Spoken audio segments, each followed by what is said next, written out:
आओ बच्चों, तो कार्यपालिका चैप्टर को जो 11th क्लास का 4th चैप्टर है राजनीति शास्त्र का, पॉलिटिकल साइंस का, उसमें हमने कार्यपालिका को समझने के बाद और अध्यक्षात्मक, अर्धाध्यक्षात्मक और संसदीय प्रणाली को जानने के बाद अब हम जरा देखते हैं कि इसमें जो राष्ट्रपति प्रधानमंत्री होते हैं कार्यपालिका के अंदर, वो सब कैसे होते हैं, इनकी कैसे चुनाव होता है, क्या करते हैं। तो सबसे पहले हम राष्ट्रपति को लेते हैं। राष्ट्रपति भारत देश हो या किसी भी संसदीय प्रणाली में सबसे ऊपर की कुर्सी होती है। वैसे राष्ट्रपति अर्धाध्यक्षात्मक हो या अध्यक्षात्मक हो, उसमें भी सबसे ऊपर की कुर्सी होती है।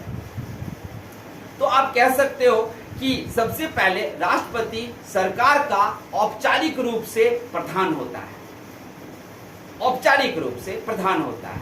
लेकिन अगर आप मतलब फॉर्मेलिटी में लोगे तो, लेकिन अगर प्रैक्टिकल रूप में लोगे तो प्रधानमंत्री चलाते हैं जहां संसदीय प्रणाली होती है वहां पर में। अब देखते हैं, आप समझ गए हो राष्ट्रपति क्या होता है। राष्ट्रपति औपचारिक रूप से देश का प्रधान होता है और राष्ट्रपति ही देश का प्रमुख है, राष्ट्रपति देश का पति है। सर, राष्ट्रपति तो देश का पहला नागरिक भी होता है ना सर? राष्ट्रपति देश का पहला नागरिक भी है, राष्ट्रपति ही देश का मालिक भी है। अब देखते राष्ट्रपति करते क्या है। देखो, संसद कानून बनाएगा, विधेयक पास करेगा, लेकिन राष्ट्रपति का हस्ताक्षर जब तक उस पर नहीं होगा, वो कानून या वो विधेयक पास हो जाए भले ही, लेकिन कानून का रूप वो नहीं ले पाएगा। सर, एक ही बार तो मना कर सकता है वो राष्ट्रपति किसी भी कानून। अब ध्यान रखना है कि अगर कोई भी विधेयक या कानून आपने संसद ने पास कर दिया और राष्ट्रपति के पास हस्ताक्षर के लिए गए, लेकिन राष्ट्रपति ने जब उस विधेयक को पढ़ा तो उनको अच्छा नहीं लगा, तो वो वापस कर सकते हैं। सर, वो वापस करने के बजाय मैंने सर कह रहे थे कि जेब में रख लिया, तो अगर उसको जाने वापस ही नहीं किया तो नहीं, उनको वापस करना पड़ेगा। वापस ही करेंगे, रख नहीं लेंगे, वापस करेंगे, फिर संसद या प्रधानमंत्री उसमें कुछ फेरबदल करेंगे और फिर वापस लेकर आएंगे। लेकिन कभी कभी वो फेरबदल नहीं करते हैं, तब भी सेकंड बारी, दूसरी बार राष्ट्रपति को हस्ताक्षर करना ही पड़ेगा, क्योंकि राष्ट्रपति का जो चुनाव है वो सीधे जनता के द्वारा नहीं किया जाता है। लोकतंत्र में सीधे जनता के द्वारा मंत्री और प्रधानमंत्री चुने गए हैं, तो जनता की आवाज प्रधानमंत्री है, राष्ट्रपति नहीं। राष्ट्रपति का चुनाव किसने किया है? तो आपके पूरे देश के विधायक और सांसद लोगों ने किया है, यानी कि एमपी और एमएलए ने मिलकर राष्ट्रपति का चुनाव किया है।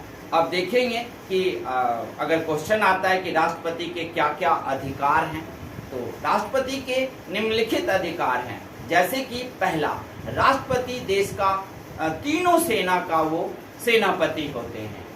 दूसरा, राष्ट्रपति जब भी चाहें तीनों सेना को युद्ध के लिए वही आज्ञा देंगे, लेकिन युद्ध के बाद स्थिति कैसे संभाला जाए वो प्रधानमंत्री करेंगे। जब सेना को युद्ध से वापस बुलाना है, तब भी राष्ट्रपति ही ऑर्डर करेंगे, पास करेंगे, हस्ताक्षर करेंगे, तब सेना को बुला लिया जाएगा। वो भी प्रधानमंत्री के कहने पे, अगर प्रधानमंत्री जैसे कहा था पाकिस्तान पर अटैक करने के लिए। राष्ट्रपति तीसरा क्या है इसका अधिकार? तीसरा अधिकार है कि राष्ट्रपति किसी भी सजा याफ्ता मुजरिम है, भले ही उसको फांसी की सजा क्यों न मिली हो, लेकिन तब भी वो उसे माफ कर सकते हैं। राष्ट्रपति जब भी चाहे प्रधानमंत्री या किसी भी मुख्यमंत्री को संज्ञान ले सकते हैं, कारण बताओ नोटिस भी जारी कर सकते हैं।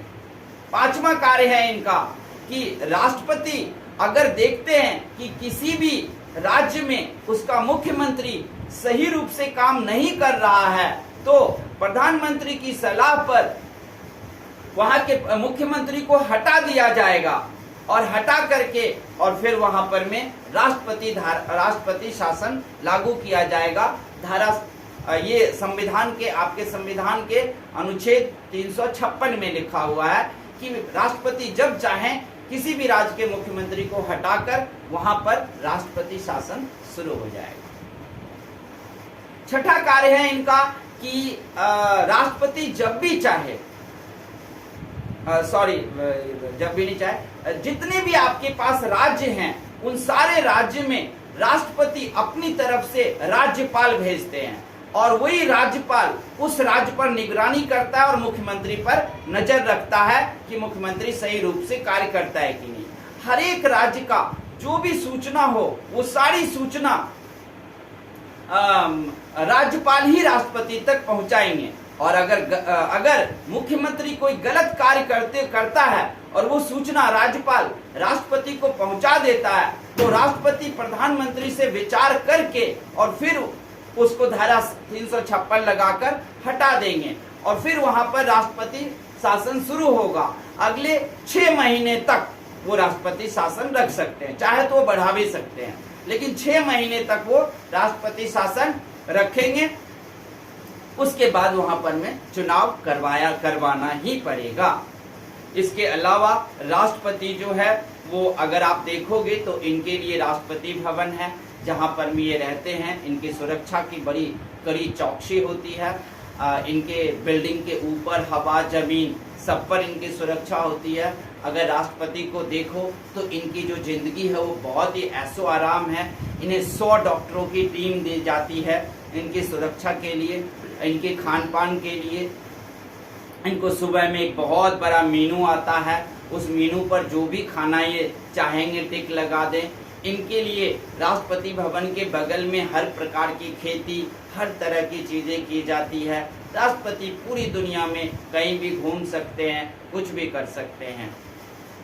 और भी अगर आप 1 2 3 4 5 6 7 8 करके ढूंढोगे तो देखोगे राष्ट्रपति के और भी कार्य हैं, जैसे कि राष्ट्रपति जी जो हैं वो जब इलेक्शन पूरा होता है तो प्रधानमंत्री और उनके मंत्रियों को भी शपथ ग्रहण यही करवाते हैं। राष्ट्रपति जी सुप्रीम कोर्ट के मुख्य न्यायाधीश का भी शपथ ग्रहण करवाते हैं। अब प्रश्न उठता है कि राष्ट्रपति का शपथ ग्रहण कौन करवाता है? जब सबसे ऊपर है वो तो आपके सुप्रीम कोर्ट के जो मुख्य न्यायाधीश हैं CJI, वो राष्ट्रपति को शपथ ग्रहण करवाते हैं। और राष्ट्रपति का चुनाव अप्रत्यक्ष रूप से ही होता है, लेकिन MP MLA के द्वारा होता है। इसमें जनता सीधे भाग नहीं ले सकती है। राष्ट्रपति के पास वीटो, पॉकेट वीटो पावर होता है। वो जहां चाहे वीटो और पॉकेट वीटो का पावर का यूज कर सकते हैं। वो CJI को हटा सकते हैं, प्रधानमंत्री को हटा सकते हैं, मुख्यमंत्री को हटाकर राज्यपाल के द्वारा वहां शासन करवा सकते हैं। किसी भी राज्य में किसी भी मंत्री को हटा सकते हैं।